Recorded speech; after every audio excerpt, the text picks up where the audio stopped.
राधे राधे। जय माता दी, जय भोलेनाथ, जय महाकाल, जय सिया राम।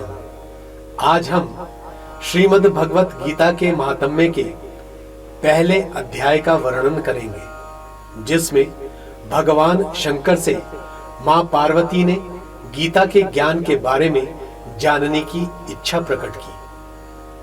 आप भी इस महात्म्य का श्रवण करके अपने जीवन में इसको ढालने का प्रयास करेंगे। तो आइए श्रवण करते हैं श्रीमद् भगवत गीता के प्रथम अध्याय के महात्म्य का। एक समय मां पार्वती ने भगवान शंकर से पूछा, हे महादेव, किस ज्ञान के बल से आपको संसार के लोग शिव कर पूजते हैं? आप तो मृगछाला ओढ़े, अंगों में शमशानों की विभूति लगाए, गले में सर्प और मुंडों की माला पहने रहते हो। इनमें तो कोई भी पवित्र नहीं है, फिर आप किस ज्ञान से पवित्र हो? कृपया करके मुझे भी बतलाइए।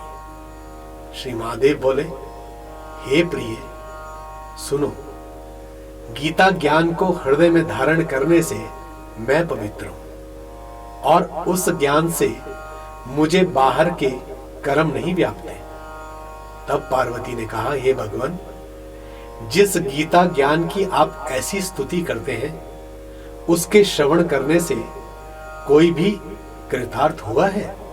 तब महादेव जी ने कहा कि इस ज्ञान को सुनकर बहुत से जीव कृतार्थ हुए हैं और भविष्य में भी होते रहेंगे। मैं तुम्हें एक पुरातन कथा कहता हूं, तुम इसे ध्यानपूर्वक सुनना।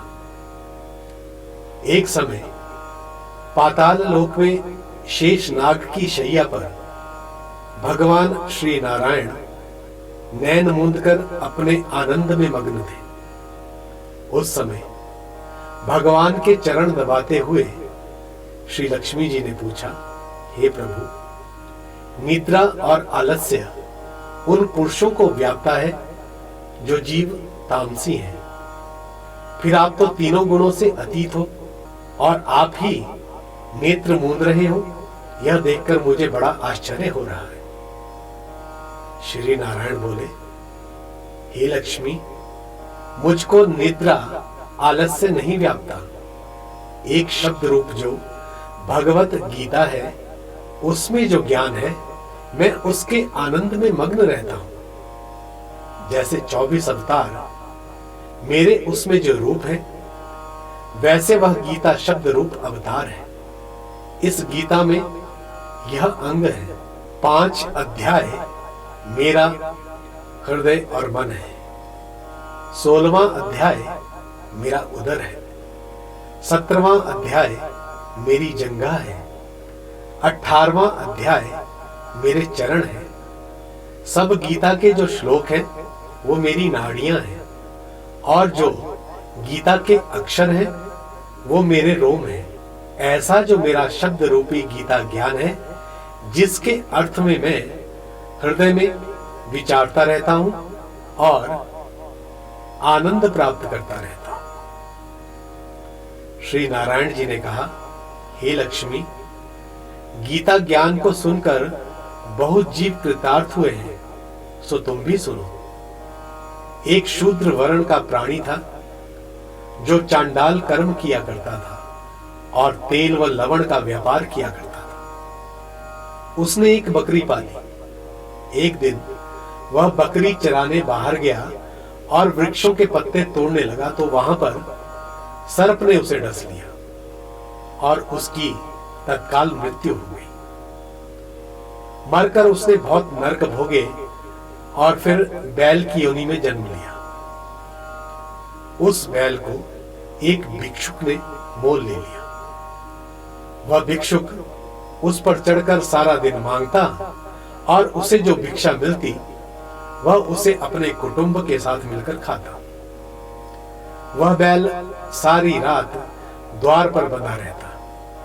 उसके खाने पीने की कोई भी सुध नहीं लेता था। खाने के नाम पर कुछ रूखा सूखा भूसा उसके आगे डाल दिया जाता। अगली सुबह फिर भिक्षु उस पर चढ़कर भिक्षा मांगने निकल जाता।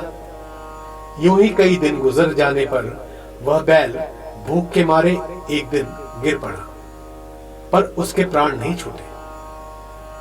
नगर के लोग देखते, कोई उसे तीर्थ का फल देता तो कोई व्रत का फल देता, मगर फिर भी उस बैल के प्राण नहीं छूटे। एक दिन एक गणिका वहां आई।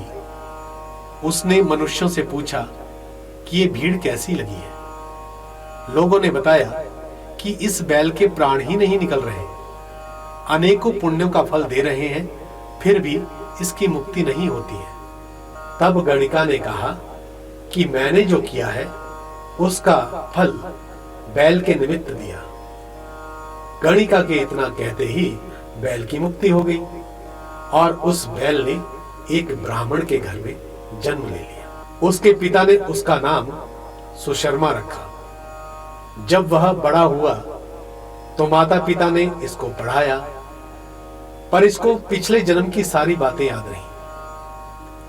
इसने एक दिन मन में विचार किया कि जिस गणिका ने मुझे बैल की योनि से मुक्त करवाया था, मुझे उसके दर्शन अवश्य करने चाहिए। मन में ऐसा विचार करके वह सुशर्मा नाम का विप्र चलता चलता एक दिन गणिका के घर पहुंचा। वहां जाकर उसने गणिका से कहा कि तुम मुझे पहचानती हो? गणिका ने उत्तर दिया कि मैं नहीं जानती कि तुम कौन हो और तुम्हारी और मेरी क्या जान पहचान है। तुम ठहरे ब्राह्मण और मैं ठहरी वैश्या। तब सुशर्मा ने कहा कि मैं वही बैल हूं जिसको तुमने अपना पुण्य देकर बैल की योनि से मुक्त करवाया था। अब मैंने ब्राह्मण के घर में जन्म लिया है, तुम मुझे अपना वह पुण्य बताओ। गणिका ने कहा कि मैंने तो जाने अनजाने में कोई पुण्य नहीं किया। मेरे घर में एक तोता है, वह कुछ पढ़ता है और उसके जो वाक्य हैं वो मैं सुनती रहती हूं। उस पुण्य का फल मैंने तेरे निमित्त किया था। तब ब्राह्मण ने तोते से पूछा कि तू सवेरे सवेरे क्या पढ़ता है? तोते ने कहा कि मैं पिछले जन्म में ब्राह्मण का पुत्र था। पिता ने मुझे गीता के पहले अध्याय का पाठ सिखाया था। एक दिन मैंने गुरुजी से कहा कि मुझे तुमने क्या पढ़ाया है? तब गुरु ने मुझे शाप दे दिया कि जा तू सुआ हो जा। तब मैं सुआ हुआ। एक दिन फंदक ने मुझे पकड़ लिया और मुझे एक ब्राह्मण ने खरीद लिया। वह ब्राह्मण भी अपने पुत्र को गीता का पाठ सिखाता था और मैंने भी उसी से उस पाठ को सीख लिया। एक दिन ब्राह्मण के घर में चोर आए। उनको धन तो नहीं मिला, पर वो पिंजड़ा उठाकर ले गए। उन चोरों की यह गणिका मित्र थी और वे मुझे पिंजड़े समेत इसके पास ले आए। सो मैं नित्य गीता के पहले अध्याय का पाठ करता रहता था। वही पुण्य तेरे निमित्त दिया था जिससे तेरी मुक्ति हुई थी। श्री नारायण बोले, हे लक्ष्मी, गणिका ने भले काम ग्रहण किए, नित्य प्रति स्नान करके गीता के पहले अध्याय का पाठ किया और इससे उसकी भी मुक्ति हो गई। हे लक्ष्मी, जो कोई अनजाने में भी गीता का पाठ करता या सुन लेता है, उसकी भी मुक्ति हो जाती है। आज के लिए इतना ही। आपको ये वीडियो कैसा लगा कमेंट बॉक्स में कमेंट करके जरूर बताएं। और हाँ, जिन लोगों ने अभी तक चैनल को सब्सक्राइब नहीं किया है, उनसे निवेदन है कि चैनल को अवश्य सब्सक्राइब करें और नोटिफिकेशन बेल दबाना ना भूलें। जय जय श्री राधे श्याम।